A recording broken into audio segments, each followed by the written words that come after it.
regards to the subject matters covered. This information is given with the understanding that neither the hosts, guests, sponsors, or station are engaged in rendering any specific and personal, medical, financial, legal, counseling, professional service, or any advice. You should seek the services of competent professionals before applying or trying any suggested ideas. Hello, and thank you for tuning in to A Sharp Outlook on K4HD Radio and Talk or TV. I am Angela Sharp, your host. Our armchair discussions with industry experts will give you the steps, tools, and information to be successful in business and to prepare you to be your best self. Hello, I'm Angela Sharp, and welcome to another show. And it's going to be another exciting conversation about being your best self and how to get there. Today, we're going to talk about knowledge, something that I feel strongly about. Knowledge is power. The more information you have, the better decisions that you're able to make. Knowledge is a power that opens doors of opportunity so that dreams and goals can be reached. The mission of Native Learning Center, who we will be speaking to today, is to provide Native and Indigenous people with knowledge and skills that improve quality of life through housing-related educational programs. The vision of the Native Learning Center is to be the recognized educational resources for the development of cultural and quality of life skills for all Native and Indigenous peoples. The Native Learning Center was established in October 2008 as a program of the Seminole Tribe of Florida Housing Department. The Native Learning Center developed areas of concentration to complement current national organizations that support the mission of promoting the development of Native housing and housing-related activities. I'll shorten it. The NLC, Native Learning Center, primed the field by conducting initial needs assessment surveys throughout Native communities and invited Natives to convey needs that they faced in their homes. The Native Learning Center conducted its first conference where courses focus on sustainable design, financial wellness, and grants education. These courses were developed and designed to address the issues received through feedback of the needs assessment surveys. The Native Learning Center fostered the positive learning environment with a highly motivated and professional staff that ensures that quality of the content was delivered to all participants. The Native Learning Center offers free training and technical assistance to Native Americans and those working within the Indian country, with an emphasis on educational needs of tribal members and their communities. The Native Learning Center established a partnership with the U.S. Department of Housing and Urban Development, which we call HUD, in 2008 for the Native housing and related activities. The NLC's housing-related training opportunities and resource focused on areas that are critical to the growth and improvement of the quality of life for tribal communities and provide participants with best practices that they can share with their communities.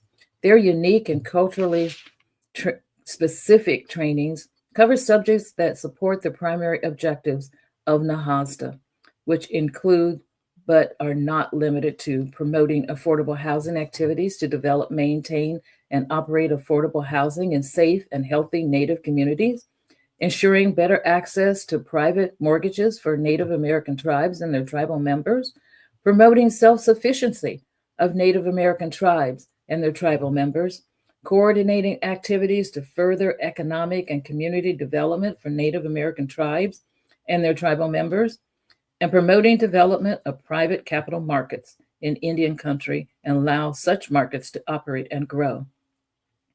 The Native Learning Center will produce and provide free culturally specific learning content for its partners. The learning management system, Kavida Creek, for learning online training will become more robust to provide both materials and resources, including student-led and instructor-led trainings and recorded and live webinars. My guest today is Georgette Palmer Smith. She is a member of the Kiowa and Choctaw tribe, and she is the executive director at the Seminole Tribe of Florida Native Learning Center. I'd like to invite Georgette to join me today to talk about this wonderful training program that started and that is continuing and has just tremendously improved the lives of tribes and tribal community members. Welcome, Georgette. Good to see you. Thank you so much. It is great to see you too, Angela, again after all these years. I'm so happy to see you, and I'm so proud and honored to be a part of this program this morning. Yes. So you have a lot of background working on this program because you are the executive director and you pioneered this. And it's just so wonderful to talk about all of the accomplishments that have happened since 2008 and just how much of an impact um, that has occurred. So, what all does the Native Learning Center do? The Native Learning Center is an adult education resource program, like you said, funded by HUD as a model activity for the Seminole Tribe of Florida. We're dedicated to supporting all tribes and all tribal communities throughout all of Indian country by providing this free training and technical assistance, and as stated in the areas such as tribal housing, community development, infrastructure. We've been doing a lot with infrastructure lately, especially since 2017, when our chairman had the vision to start bringing tribes together to talk about renewable energy and sustainability in Indian country. So this has grown tremendously within our course catalogs, is providing that training and working with various organizations throughout Indian country on those trainings, as well as governance. And in our governance sector is providing training to Board of Commissioners and Tribal Council in the areas of housing development and getting them to have a better understanding of those Robert's Rules of Order, because a lot of times, sometimes their new Board of Commissioners come in. And so just getting them training on that. And as you said, like, I know that our grant writing and our financial literacy are very popular training programs that we have. But it's our mission to empower tribal housing professionals and leaders and organizations with those tools of knowledge base to strengthen our tribal communities. Yes. You know, as I'm talking with you and going back to 2008, I'm remembering the times where I was there and I was conducting some trainings on grants management and financial literacy. And I remember even doing one training people on how to prepare financial statements, and it was record keeping beyond the shoebox. That's what I called it. Right. And yeah, yeah, it was just incredible time to be there to share knowledge and to see from there where it is. Oh my goodness, I'm just beaming. I'm just smiling. I'm like, goodness, you know, it's all about planting a seed. Uh-huh. And then someone waters and helps it to grow. And that's what's happened. And I'm telling you, you have really watered these plants and have done such incredible work. Like I said, in the financial literacy area, that program has gone nationally. And you know, when it's something that has to continue, but you know, even the having the program. Did I say that word right? Kadida. You sure did. Yes. Yes, you sure did. Yes, it is Kathita, the Creek word for learning. So Yes. yeah, no, And you said it perfectly. oh, thank you. Well, I was trying to see if I would remember. But just having that program there that people can, tune in and see these trainings and get all of this education, seeing that everything's so digital. I mean, in other words, there's no excuse for you not to know, because they could sign on there and be able to watch those trainings and learn so much detailed information. Now, And you're, it's free. It's free, free, yeah, free. yeah. Thanks to the generosity of the Seminole Tribe of Florida. Mhm. Like you said, back in 2008, when they entered this partnership with HUD, and HUD approved the model activity. It was very generous for the tribe to provide this service, and this learning and knowledge base for all tribes. Mhm. So we serve all tribes throughout all of Indian country, and Yeah. from time to time we have some guests who are our First Nations brothers and sisters from up north. Our Native Hawaiians participate. Mhm. We've also had some of our Taiwan relatives from Puerto Rico who have also attended some of our sessions as well. So Mhm. we're very, very love the fact that our indigenous partnerships and participants is really, really special to us. Well, your home base isn't Florida. So why did you choose to work at the Native Learning Center? Oh wow, that was like a that was a no-brainer as far as I'm concerned. As a proud member of the Kiowa tribe of Oklahoma, and also of Choctaw descent, as a Native professional, and I've always been a community advocate. I was drawn to the mission of the Native Learning Center because it aligns with my passion for empowering tribal communities through Mhm. education and access. I saw the impact the NLC was having in those early years. When I say early years, I came on board in 2010, and so our first executive director and former executive director for housing for the Seminole Tribe of Florida, Holly Tiger, she and Mitchell Cypress, who was the chairman at that time, this was their vision, and so I came on board in 2010, and I know that one of the things that they told me was that we want to carry this on throughout the future, and we know that you have a passion for leading communities and empowering tribal communities through education and through access. And so that's where all of that began with my career here.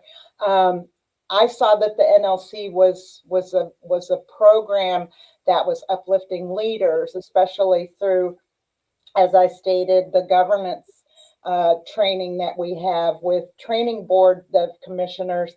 I'm a kid of Indian housing. My mother was, when she was still here with us, served many years for as a commissioner for our Kiowa Housing Authority. So it felt real Mhm. special to me to continue her legacy by doing this.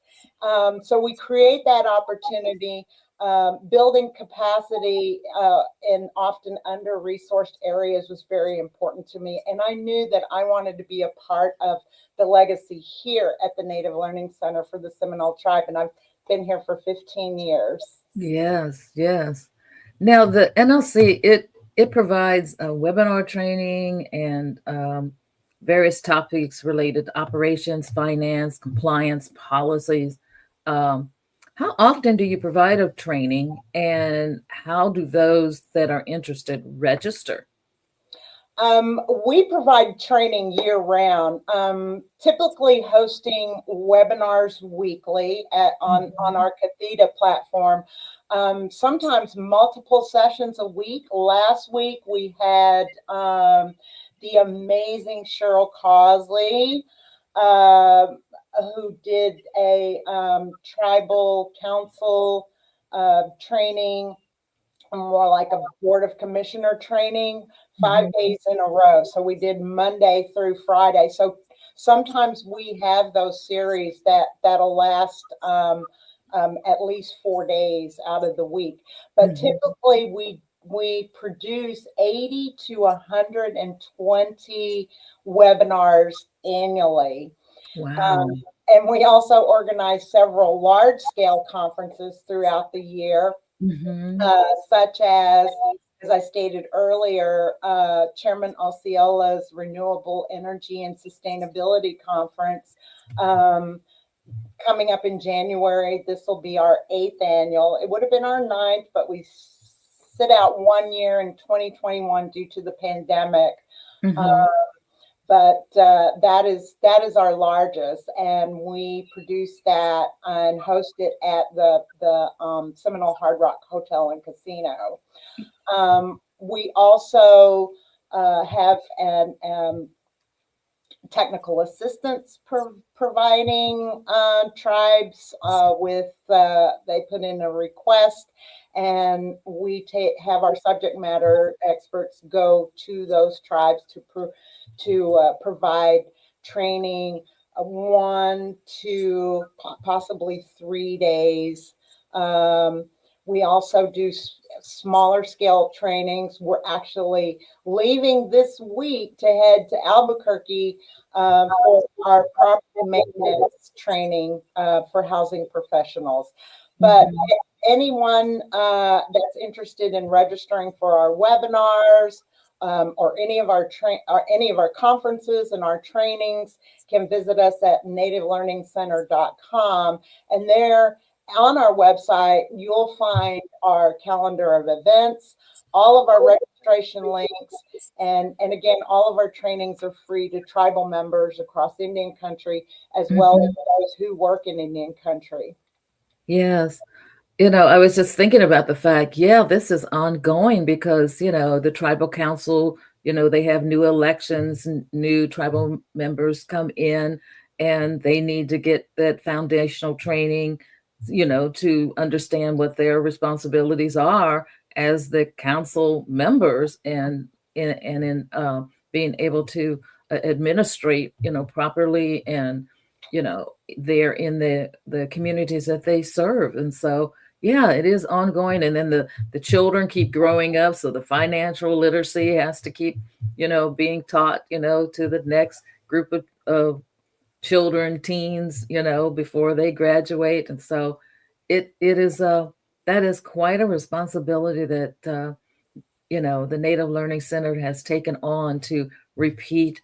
But this is phenomenal work you're doing, and then just repeating it every year and bringing that knowledge and bringing those skills and bringing everyone to the point they are just as capable, learned, and able as anyone else, in the country. Because I know there was a time where there wasn't that basic thing where everyone knew how to do different things, and to now bring knowledge to those communities. And I'm saying to other communities that are out there, don't expect someone else to take care of this. Develop, something similar to the Native Learning Center and educate those in your communities so that they have the knowledge, they have the understanding, they understand financial literacy, they understand banking, they understand housing and mortgages, they understand how to exist and not be taken advantage of. Because we all know, because I guess people are bored and have nothing better to do, there's predators out there that just try to steal and take advantage of people. If you're that smart, go get a tech job. They really need your help. Stop stealing. Can you do that for Grandma, please? Okay, I'm sorry. I just had to go there. That's okay. But I think it's really important with what you said, is because within Nahasda, that's what it's all about, is self-determination. And so that's why it's really, really important to to obtain as much training as possible, especially free training, Mhm. but to obtain as much training as possible so that you can go back and build within your tribe, learning policies and procedures. So we give each attendee those Mhm. nuggets to build upon, to go back to their offices, to their housing authorities, housing departments, their tribes, any department, and take that knowledge to to go back and even train the community within, like, train the trainer programs with Right. building Native communities through financial wellness and financial literacy. So it's very Mhm. important, yes. And Yeah. grant component, grant writing and grant component of it is like probably our most popular. That Right. yeah. Right. And Yeah. learning how to think outside the box, and knowing that, some budgets may be really, really, really, really tight. The grant world, the federal grant world, may be just a little bit to not up to our expectations, with having available grants, as we have in the past. But there are different ways Mhm. to look for other type of funding, foundations and charitable giving and so forth. And so Mhm. we also include those little components into our grant writing training as well.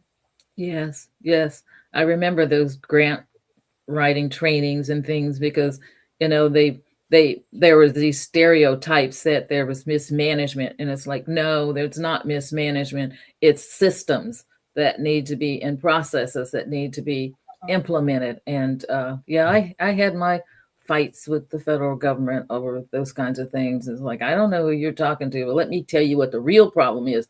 You left the mess. Okay, I'm sorry, I'm digressing. What are the critical needs um, of tribal and small Native communities in this economic climate right now? What do you see? Or Um, I think not just this economic climate. I think probably all the time that we need to be aware of our tribal and like small business owner needs. I think it's access to capital, Mhm, business development training, which we also provide as well, mhm, and networking opportunities. Those areas, I feel that they remain critical, regardless of what the economic climate is, and make sure that we don't get complacent or anything. But I think those are the areas that are most critical. And I feel like many Native-owned businesses, they face the barriers around a lot of regulatory compliance, mhm, their own digital infrastructure, as well as their long-term sustainability. Um, Culturally responsive support, such as like what the Native Learning Center and also our partners provide. We have mhm. numerous partners that we use as referrals to some tribes. If there's something that we can't do, then we make sure that our partners are available. And to me, that's key in helping these businesses grow, Mhm. helping them to adapt and thrive in a rapidly shifting economy. Mhm. Yeah, absolutely. I know, I think I read an article recently about the Small Business Administration wanting to open doors so that small businesses would have opportunities to actually sell globally, Mhm. and so I'm not sure if that's anything that has been implemented or started, but if our economy starts dropping, we have to spread out to the rest of the world and reach them and do business and try to just keep on going. What kind of What kind of success stories can you share right now of just from the beginning and where we are now? What Oh, kind of success stories? there's And so don't be bashful. Go ahead and toot your horn, or I'm gonna start tooting for you. there there are so many success stories, and what what keeps us going is the feedback that we get after each one of our sessions. It's, I mean, my staff knows how important it is that following a session that we review the feedback and that we also share that with the subject matter experts so that we can always do better. But the feedback has always been so positive.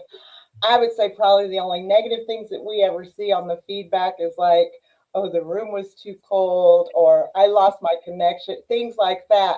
But as far as like when you see feedback that says, I am going to take this and I'm going to apply it in my daily job.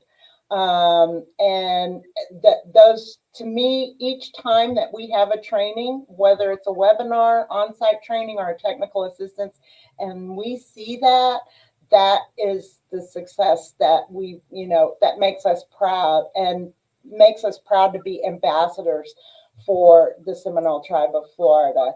Mm-hmm. And I think probably what stands out the most in working with the tribes after attending our grant writing trainings, when we receive word that they have secured millions of dollars in federal funding for housing and infrastructure. Right. And most importantly, like from our chairman's Renewable Energy and Sustainability Conference, that is just makes our heart just soar with such pride. We've also seen many new entrepreneurs launch Native-owned businesses after attending one of our economic development sessions, which is amazing. And I'm especially proud of the intertribal connections that are formed at our conferences, where professionals learn from each other and they collaborate and they build support networks that last beyond that training. I've witnessed that so many times, and it's just really that's where we toot our horn back here when we get back in the office. That is what we want to see. That's what's important to us. That means that we've met those objectives that we set out for in the beginning of each fiscal year. Oh yeah. Well, I'll tell you, I get on social media because I follow, different ones and things like that. And I have seen the progression of knowledge just grow and grow, especially among the younger generation. I mean, the grandchildren and now great grandchildren level, they are so bright. I mean, just brilliant, and they're bold and unafraid, just empowered inside to go and join together across, different tribes. They pull together as a community and say, we're going to approach this situation and we're going to go. And I just see so much development. I'm just grinning with pride. I mean, because all of this has happened because of knowledge. And it started with NLC giving that knowledge, giving that training. And that's why I say knowledge is power. They feel empowered because they have what it takes to be able to carry on that conversation, sit at that table. You don't have to be invited. They're going to show up anyway at the table and express what it is that needs to be done, in our specific communities and why. And I see it, and I just have to just write and say, I'm just so proud. And I just leave it there. I'm too old to get involved, but I definitely can watch. Never too old. Never Okay. too old. I got your permission. We're still young. Oh my goodness. Yeah, that's true. That's true. That's true. Okay. Don't listen to that. But I see the next generation actually picking up the mantle and continuing to move things forward and move things forward.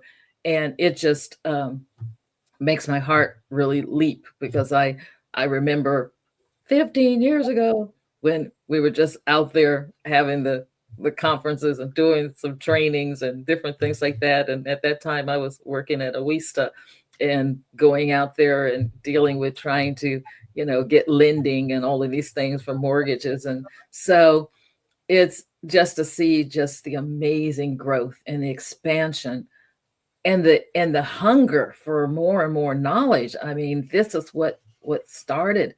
And then I see the logo behind you, and I said that's was the beginning right there. And it's just so incredible that Yes, to be a part of the years ago when to see the growth of CDFIs, see the Oh, yeah. growth of to see the growth of native owned banking institutes, financial Yes, institutes, yes. where it makes a world of difference as a tribal member, no matter where you're located. If, well, for Mhm. example, if your state, and I'll give my own example, Mhm. Section 184, right? So I decided to buy a house here in Florida, but I'm Kiowa. Do I qualify? Because I'm not a member of a tribe that is located in this state. And to know that this state, the entire state is an approved HUD Section 184 state, I was able to obtain a Section 184 loan for my home here. And the beauty of it is that my lender was Chickasaw Bank Oh, in wow. Oklahoma, you know, Mhm. and there's so many of them. I know, that a lot of the Seminole tribe, I believe it's First Tribal Lending, plays a big part of the home ownership program here for the Seminole tribe. And Mhm. so having that knowledge, and I kind of became a poster child for Section 184 here in Florida, because I was able to tell people, I was able to tell our participants in the audience what those steps were. If it could either work if you're in your own home state and your tribe's located there, or if you're a tribal transplant like me, an Oklahoma Kiowa, all the way down here in Florida. What does that picture look like? What does that process look like? And it was seamless. I loved it. I encourage everyone to think about, if you're wanting to become a homeowner, to really check out Section 184, and Mhm. to make sure your lender is native owned or tribal owned, because they have a better understanding of the whole process. Like, I couldn't just walk into any local bank here and they would be Mhm. like, "What's the Section 184 loan now? What is that?" But you don't have Mhm. to go through that with a tribal owned bank or a Right. native owned bank. So Mhm.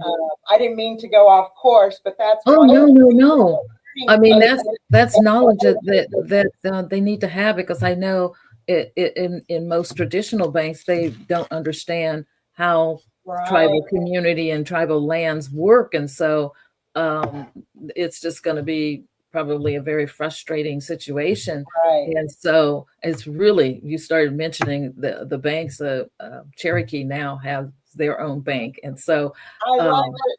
yeah, and so I'm just looking at all the banks that are springing up so that that lending can take place, because they absolutely understand the obstacles and different things that occur when you're on in Native communities, and they should not be negatives towards you being able to get that housing financed. So yeah, and that's why I'm saying, that knowledge out there helps others that are out there that have communities that seem to be, you know, being ignored, or not being any benefits coming, from the government or things like that. Then band together and start developing communities that actually reinforce one another and build your, small businesses. Small businesses is Mhm. what made this country in the first place. Now, yeah, we have these conglomerates now, and I've worked for major corporations for years, and well, that's a whole nother show. but but small business is what is the foundation, and it's what will survive when some of these major ones start going bankrupt because they've costed themselves right out of business. You That's can right. only raise the prices so far, and then people will say, you know what, that's it. And so we need to start developing more small businesses, in all of these different communities to be able to survive maybe some of the economic, threats that are out there, and the climate change threats. Oh my goodness, it's just really terrible. But we all know if we had taken better care of our earth, we wouldn't be here. Another show. But But I noticed you have trainers and speakers that have tribal affiliation, and they put together trainings. And I do believe in cultural specific trainings, because you're able to relate to that particular group that you're talking to, and still, instead of just general books that are taught across the country. You need to bring it to where they are. What do you say about that? Oh, absolutely. I 100% believe that having Native trainers, it brings, like you said, the authenticity, our cultural awareness, an understanding of our cultural awareness, especially if we're sending them out to, a tribal reservation in rural New Mexico or South Dakota, North South Dakota. Dakota, and they've lived that experience, and that makes our trainings more impactful. Our trainers understand the nuances of tribal governance, which is very important. Right.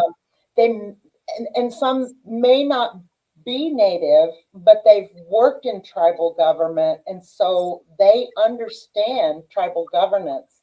They understand, and this is what we go through in our vetting process.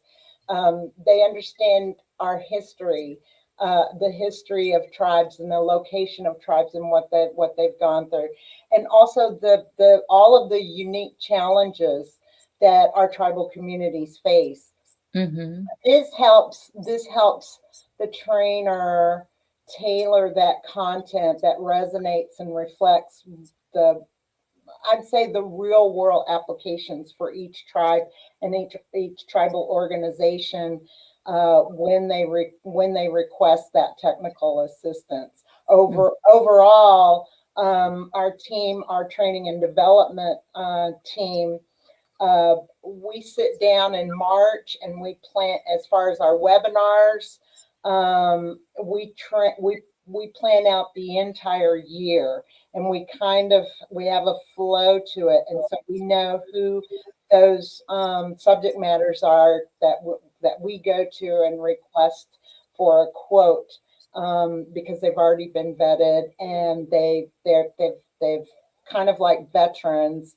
And sometimes we have new folks come on board with us, but we're very, very, very particular and cautious about our trainers. And so, because we send them out there to do technical assistance, and they are also, being a contractor as a trainer, they're also ambassadors of the Seminole tribe of Florida. So what they do and how they behave reflects our program and our tribe. Yes. Yeah, as I recall, I remember that all of the trainings and all of the webinars and the information was developed and designed culturally specific, so that it actually really could be related with when you're sitting there in the training. You can relate with that information because it's covering your culture, it's covering your history, it's covering, current issues that are happening, things like that. And that is something that I really admire about the material that's there, is the fact that it speaks to, you know, it's like sitting there talking to a family member at the kitchen table, because it's so specific and it's so personal that you can relate to it, you can capture it, you can understand it. And that's and then I look at other types of trainings, you know, because I've had to do trainings in the past with, you know, at other companies, and it's so generic. Most of the time, the information goes over people's head. So this is another reason why people are not able to learn or to capture information or to understand, or to definitely not to apply it, because it just went, you because it was so general. You Right, know, you right. could have been talking to a cage full of monkeys, and that's just about how you were talking, because it was not specific. It didn't get to their heart. It didn't get to the soul of what they're experiencing. And so be honest, it's just been useless material. But yet, you know, the curriculum, educational department's curriculum is, you know, designed, I know, to be, you know, non-specific, but if you're addressing specific groups, you have to say something that says you understand the issues. Mhm. And so maybe we need to reimagine education. How about that, Angela? Just reimagine A education. whole nother show, right? Yes, it is. Oh God, I'm getting ready to start writing up the I whole know.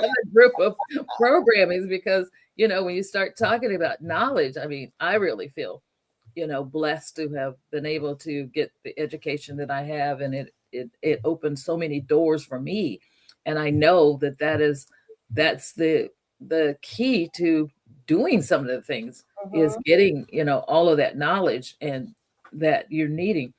So, how do leaders and managers get in contact with NLC to hold a conference? You know. For our technical assistants, Mhm. hold a training in their area. Oh, it's very simple. You can reach out to us. Um, Tribal programs, tribal housing authorities, they can contact us through our website, or directly by email or phone. Um, they can reach out to Brooke Warrington at semtribe.com. She is our training and development specialist. We also have Jasmine Roming. She's Jasmine Roming 1, the number 1 at semtribe.com. Or you can call us. Our phone number is 954-985-2331. The easiest is, like I said, to go to our website, because we have a complete form there on our website that you can complete. Once we connect, then Brooke and Brianna, who is our training and development coordinator, they'll conduct a needs assessment to understand the goals of what the request is, and then they will work collaborate. They will collaborate to Mhm. design a customized training for that technical assistant request. And we handle all the logistics. We coordinate with the subject matter expert trainers, and we ensure that the content is relevant to their specific priorities. Mhm. So, I know that you look to have trainers that are tribal, but some that are non-tribal. They've worked with tribals. So, if a professional was interested in becoming a trainer, what specifically are you looking for, and what is the process? Well, yes, we're always looking for experienced, passionate professionals, especially those with a tribal affiliation or who have worked within a tribal organization or with a tribe, and that also that they have a deep uh, subject matter expertise, and most importantly, a heart for community building.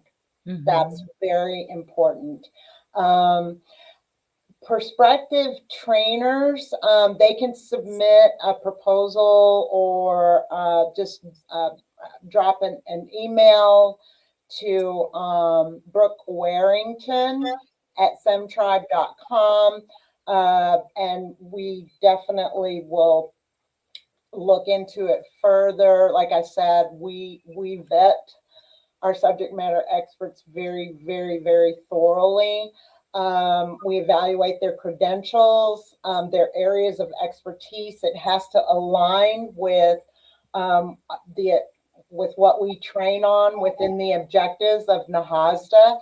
In addition to their presentation style, and that all of it, above all of it aligns with our mission.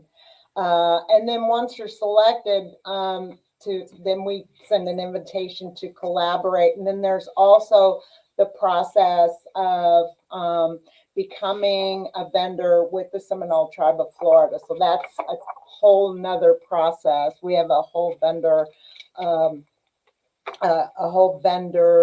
registration process with the vendor relations department. So those are some of the steps that we take. But we're very cautious, and we do things very, very carefully, because as I would say it, as we elder Indian lady would say, we just don't hire anybody. Well, I can do that because I'm an elder now. Yes. I can say it like that. We just don't bring anybody on board. Professionally, I will say, yes, there's a lengthy process, and the vetting is very, very important to us. Yes, yes. But it's so rewarding once you've been vetted and you get that opportunity. Like I said, Absolutely. it was a wonderful experience that I had, and I enjoyed it every time I was able to come. And maybe I'll just have to come and just stay at the hotel and just come to a conference just to reminisce. Yeah, it's totally different now. We have the Guitar Hotel now. I'm sure you've seen that. Yeah, since you've last been here. Yeah. And, the ballrooms are amazing, incredible, very beautiful.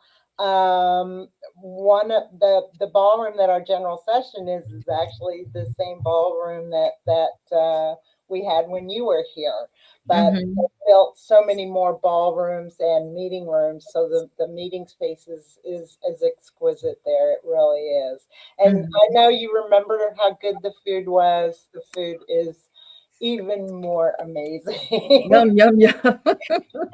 Indians, we have to talk about the food, right? Oh God, the food was incredible. Yes, it was. Absolutely. Well, everything was incredible. And like I said, it's a wonderful place to go and to learn, and you have that convenience of being able to get on the webinars and get educated and get understanding and things like that in so many areas of just daily life. Like I said, the financial literacy, just understanding how to bank and how to save and how to invest, and just all the different things that you learn when you're taking these classes. And like I said, the housing and the mortgages, and those are just everyday life things that maybe some have taken for granted, but it's wonderful that you guys realize it's something that you have to be taught. You're not just born and you just wake up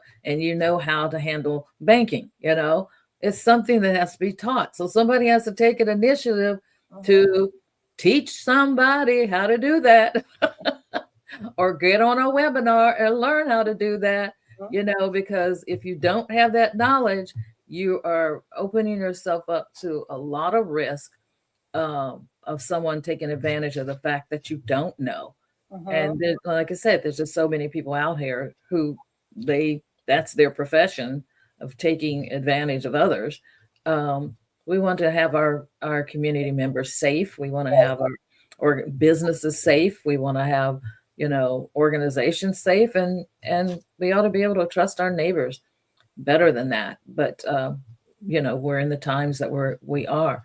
It's just wonderful to know that this is still here after so many years. It's still, sometimes programs start and then they kind of fade and things like that. But to see that this has grown to such level and it's still going on. Do you have any new things that you're thinking of doing? And we're getting ready to wrap up, but anything else that you want to tell us about Native Learning Center? We'd love to invite everyone to our 8th annual Renewable Energy and Sustainability Conference at the Hard Rock, January 26th, 27th, and 28th. A lot to talk about, and best practices, some success stories, as well as the importance of how do we navigate funding now, for these projects. And so we've got, we have some amazing speakers that are lined up for that. So if you visit our website, nativelearningcenter.com, all of the information's there. You can always give us a call at 954-985-2331. Our new fiscal year is coming up, and we've got a lot of, again, close to over 100 webinars scheduled from October 1st all the way to September 30th. I'm going to have to get online and find out what's going on. Well, Georgette, thank you so much for being here and sharing this information. So happy to be here. It is so wonderful to see you again after all these years. And thank you. Such an honor to. Yeah. Well, I tell you, I'm so happy that you have been holding that fort down, and blessings to you and continuing to do this work. Thank you. So I just want to say knowledge is power, and keep yourself informed so that you have the power to make the best decisions for your life. This is A Sharp Outlook. And as I always say, join us next week, same time, same station. And most of all, stay informed. I want to thank you for joining us on A Sharp Outlook. We have been informed and energized to take the next steps. We have posted links to websites and videos to learn more on today's topic. Please join us again next week for another thought-provoking conversation right here on K4 HD Radio and Talk 4 TV. Listen to the podcast on all the podcast apps. And until next week, stay informed.